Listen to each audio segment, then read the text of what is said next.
after college, I did a dietetic internship to be trained as a registered dietitian, and this was at Brigham and Women's Hospital. So their style is this, I guess they refer to it as the Socratic method, but they basically they just ask you questions, and that's like to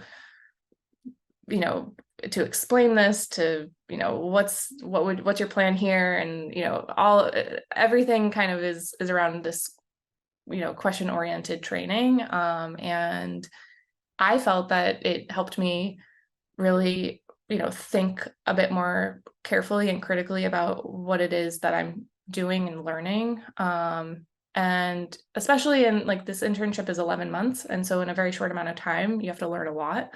And it was kind of the same for my project. We have a very short amount of time to train my staff and get this project going.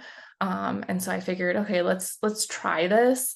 It wasn't easy to get started because I think it was really different for, different approach for my staff of having to, constantly ask questions. It's exhausting to constantly respond to questions.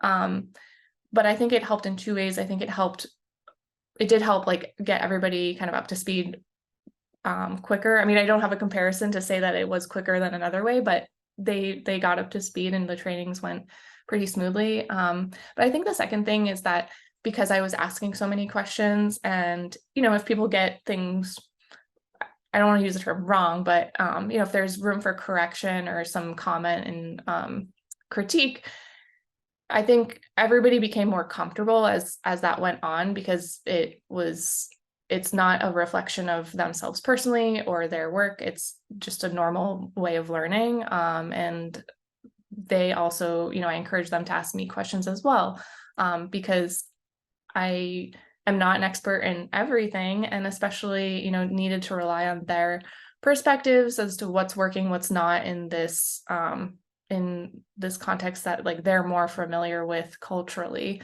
than I am. So I made it clear that, we're really working together. We need to ask each other questions and have that line of communication open.